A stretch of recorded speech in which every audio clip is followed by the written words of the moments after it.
Fala, meus amigos, minhas amigas, segunda-feira, rodada 23, pertinho do término, falta um jogo só, mas enfim, os grandes jogos aconteceram nesse domingo e olha, grandes histórias também, né? O 4-1 do Botafogo no Flamengo, a vitória no finalzinho do Palmeiras pra cima do São Paulo, o bolaço deixando o vascaíno bolado, tem muita coisa pra gente falar nesse fim de semana. Até milagre aconteceu que o Atlético Goianiense venceu em casa pela primeira vez no ano 2024 no Brasileirão. Pois é, só o Internacional para proporcionar isso ao Dragão. Galera, vem chegando junto aqui no Dois Toques, plantãozinho pela manhã pra gente comentar os fatos mais marcantes desse domingo. Eu tô aqui com a camisa do Uruguai para homenagear um dos caras dessa rodada aí, né? Daqueles que surpreenderam, que é o Matheus Ponte. O torcedor do Botafogo tem uma relação com o Matheus Ponte, que é uma relação que eu chamo de maniqueísta, né?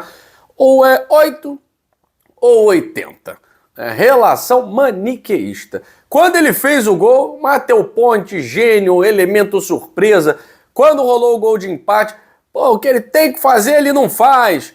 Outros mais equilibrados botaram 1 - 1 igual a 0, então o saldo tá tranquilo, tá zerado.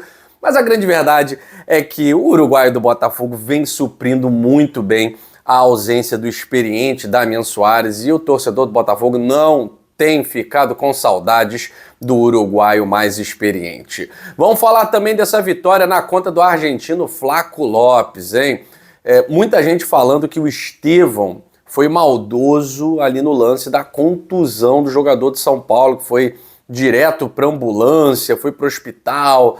Olha, a gente pode até olhar o lance e tal, é um lance de jogo normal, ele dá aquela deslocada, nunca que o Estevão ia adivinhar que aconteceria aquilo. Correu risco e tal, mas aí também acho maldade botar na conta do moleque. Molequinho já tá começando mal a carreira, que tá abusadinho demais pra bolinha que tá jogando, mas não dá pra botar essa na conta do moleque, né? Vamos falar de rodada porque o Fortaleza ficou assim, né? O sorvete da liderança com cobertura de um jogo a menos. Sorvete de liderança com cobertura de um jogo a menos. Os caras iam tirar muita onda. Muita onda. Mas não deu. Acho que ninguém lá do Fortaleza contava com o chocolate que não parou nas mãos do Lion, né? Parou na conta do Flamengo. E o Fortaleza que tinha vencido o Bragantino fora de casa, estava na liderança, 2 pontos a mais que o Botafogo, um jogo a menos. Volta para vice-liderança, se quiser ser líder tem que vencer esse jogo a menos, né? Ainda vai ter confronto direto com o Botafogo no Newton Santos.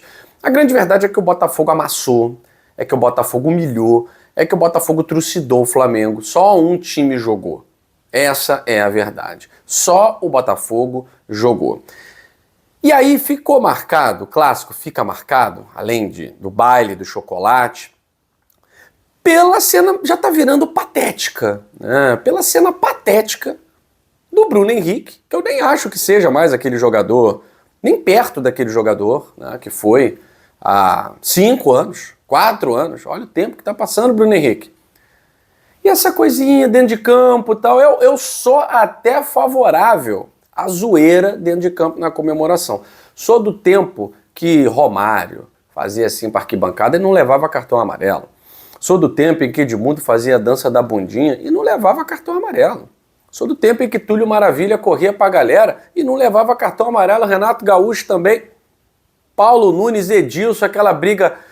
Cara, futebol tá ficando chato. Agora, você faz lá o choro.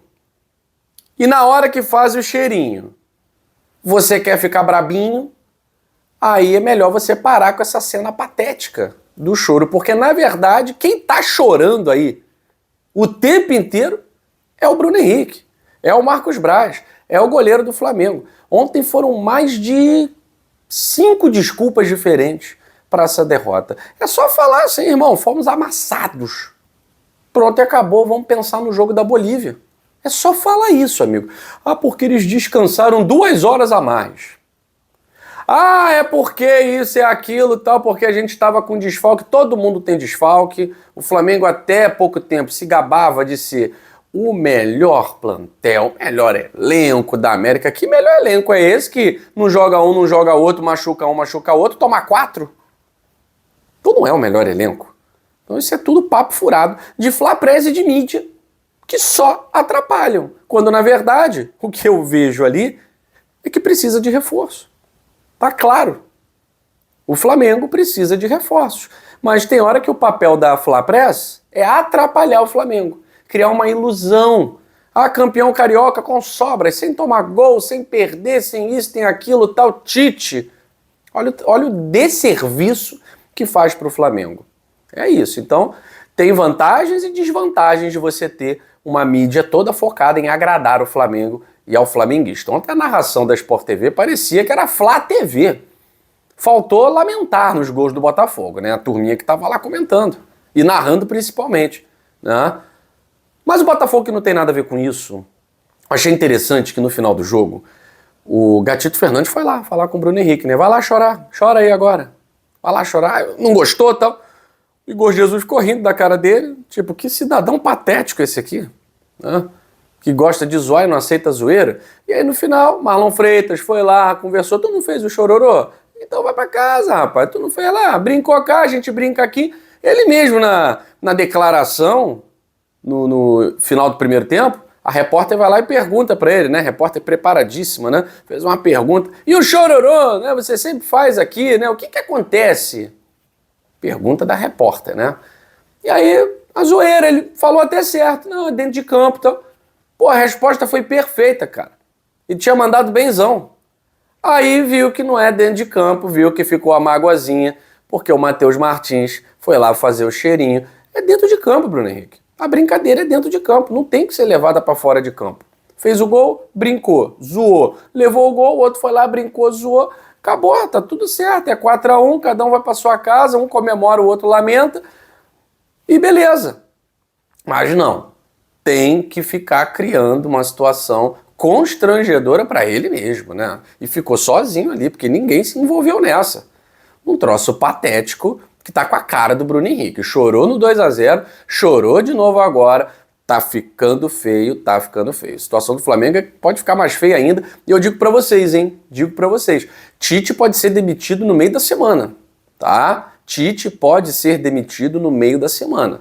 Se acontecer o que muitos já... Assim, a transmissão ontem do jogo, o Flamengo conseguiu um excelente resultado, uma excelente vantagem. Discordo.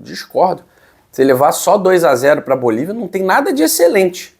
É uma vantagem. Excelente vantagem?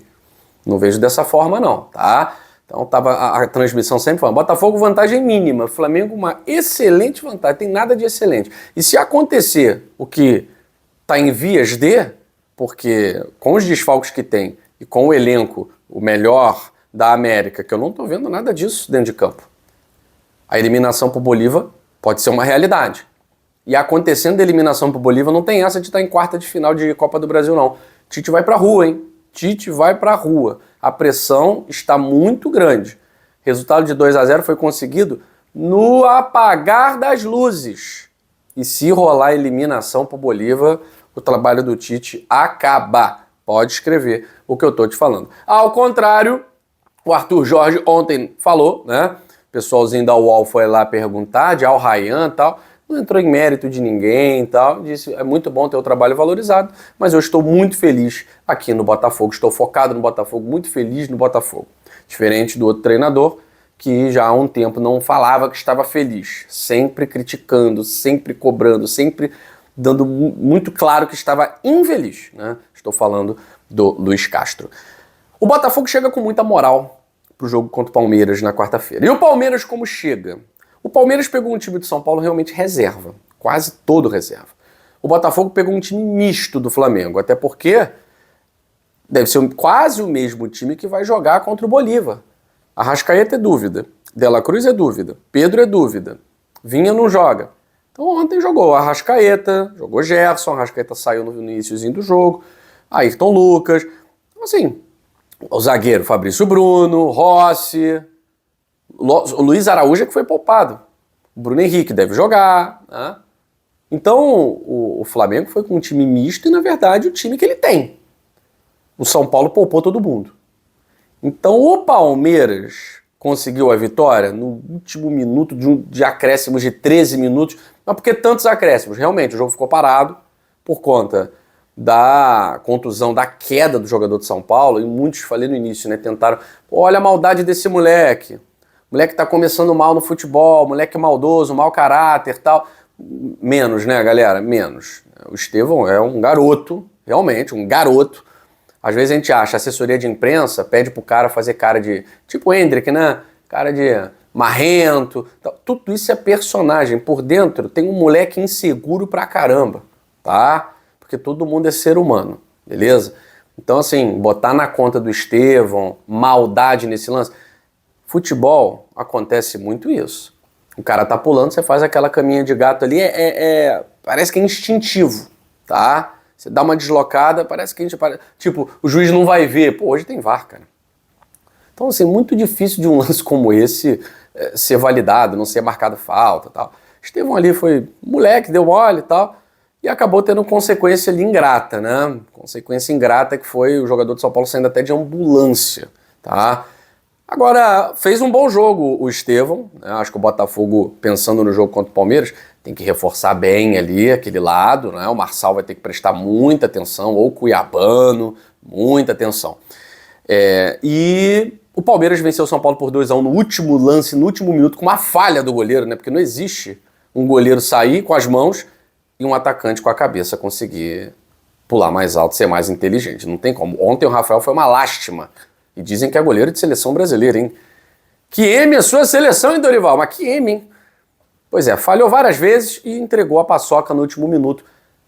E o Palmeiras tá bem atrás nesse momento, assim, em termos anímicos, técnicos, físicos do Botafogo. Pode até se classificar, porque futebol, 90 minutos, muita coisa acontece, mas eu vejo o Botafogo acima do Palmeiras nesse momento. Não só pelo resultado no clássico, mas pelo futebol apresentado. E ambas as equipes colocaram força máxima. Então não vai ter alguém mais descansado do que o outro, vai todo mundo entrar na mesma medida, todo mundo entrando ali desgastado pelo calendário, mas a vitória do Palmeiras ela significa bem menos do que a vitória do Botafogo. O Palmeiras ganhou no apagar das luzes de um time quase todo reserva, depois entrou o Lucas, o Luciano foi expulso, né? Então teve expulso justamente, tá? Antes que a gente possa levantar aqui a bandeira de que o Palmeiras jogou com a mais de novo, tal. Justamente expulso o Luciano, tá? E aí com o a mais, jogando com um time reserva, eu acho, contra um time reserva, eu acho que o Palmeiras ficou devendo ao seu torcedor para o jogo de quarta-feira. É bom ganhar, porque dá força, são 3 pontos no Brasileirão, ganhar um clássico é sempre importante. Agora o nível anímico de Botafogo e Palmeiras tá diferente. A balança para o Botafogo tá pesando mais em termos de qualidade do que para o Palmeiras, mas é um jogo totalmente equilibrado, tá certo? No mais, a rodada teve alguns elementos interessantes, né? Como Bolassi, que fez a rodadinha, o Michael Jackson, né? Em São Januário. Ontem fez mais do que a rodadinha, né? Fez 2 gols impedindo o Vasco da Gama de alçar voos mais altos nesse Brasileirão. Vasco venceu bem o clássico contra o Fluminense. Vasco surpreendendo também a todo mundo ali na primeira parte da tabela, cara. Quem diria um time, um treinador interino, um time operário, valendo-se de muitos garotos na primeira parte da tabela. É isso aí, é isso aí.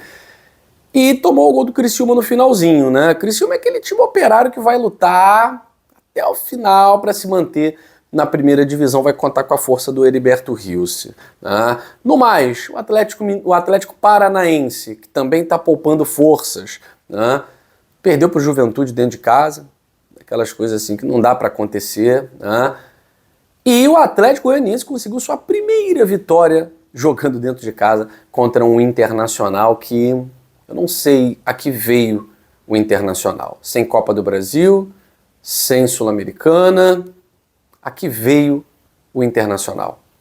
Precisa saber. É para cair? O trabalho do Roger Machado no Juventude estava tão bom. Foi para o Internacional, cresce o olho, fazendo um trabalho muito ruim com o time que o Internacional tem. É um trabalho bem ruim, mas bem ruim mesmo. A gente volta daqui a pouquinho falando de situações interessantes no futebol brasileiro, tá certo? Eu fico por aqui. Aquele abraço, galera!